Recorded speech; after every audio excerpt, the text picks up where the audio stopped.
The Zoogoneticus tequila is quickly familiar to anyone looking into rare live bearers. They've been considered extinct in the wild since the early 1970s and have become something of a poster child for extinct in the wild fish. Sometimes referred to as one of the best known fish that no longer exists in the wild, but that is changing. They've always been slightly challenging to find, and recent news coverage has revealed that a recent attempt to reintroduce them to their native Rio Tuchatlan River seems to be going well. This was the 5th attempt that I have followed, and recent census reports show that they've been reproducing in the river and may again become established. This was the holy grail fish for many when I first started keeping Goodeids, and I finally obtained them around 2003. I was determined to build them out and offer them to other hobbyists, and have been selling this same line since 2008. They are a very attractive and peaceful Goodeid, and some males will become charcoal black, with that bright yellow or orange stripe in the caudal when they are feeling particularly healthy or conditions in the aquarium are good. Here they will breed throughout the year, and I will see seasonal increases in fry production in the early fall and mid-spring.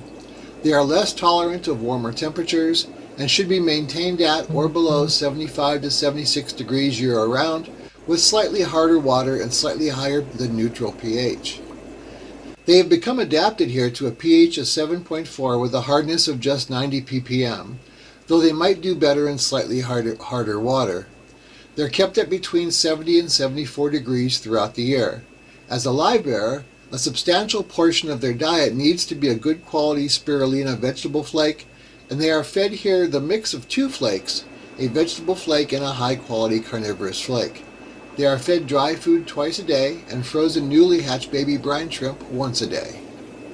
6 tanks, 3 of the 29 talls are shown here, house breeding groups of roughly 30 fish each, and gravid females are removed and placed into moderately planted 10-gallon tanks of their own.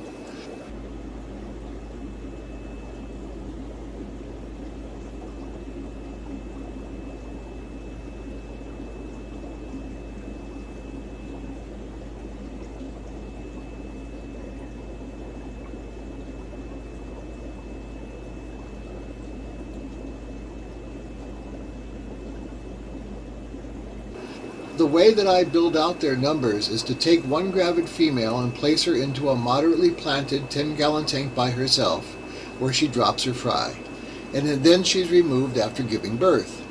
The young are then raised up for approximately 2 weeks. Other gravid females can then be added into the tank, and the first fry act as ditherfish, distracting the gravid females, so that when well fed, they do not bother the newest fry being born. The older fry already in the tank are too small to bother the new fry, and they're too large to be bothered by the adults. Once a tank hits about 25 or 30 fry, I start a new tank.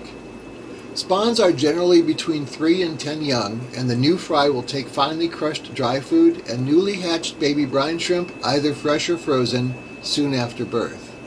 Once the fry are roughly 2 months old, they're then moved to grow-out tanks, and the tequilas tend to sex out at a relatively young age. The stripe in the caudal of the males can be seen when they are still fairly small, so they're sold in groups of 2 young pairs, and 1 extra is always sent in the case of loss, though losses are rare. They are $30 a pair plus USPS Overnight Express shipping. They're not aggressive fry eaters, and they will predate on their fry if given the opportunity. Like many other live bearers, particularly some Goodeids, such as the Amicus splendens, females do not do well when put into a net breeder to drop their fry. The result will often be that the female will drop her brood when first put into the breeder, but the young will not be alive when born.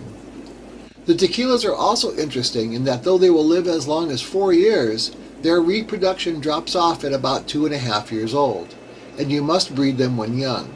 When I first saw them at conventions in the late 1990s, they had a reputation for not breeding well. Turns out a few hobbyists were selling very nice full adult pairs at shows and conventions past the age when they reproduce, and they did not drop fry for their new owners. I used to maintain tanks here of middle-aged adults that had stopped breeding, and though it made for a very attractive tank of large, healthy, fully adult fish, gravid females were never produced.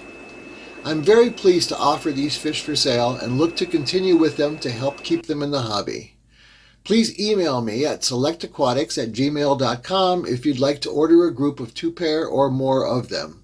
Please send your zip code, and I will send you back a quote with the payment information and the next available date to ship. I will also keep the homepage at selectaquatics.com up to date with regard to their availability, and will post there when they are sold out. Thank you.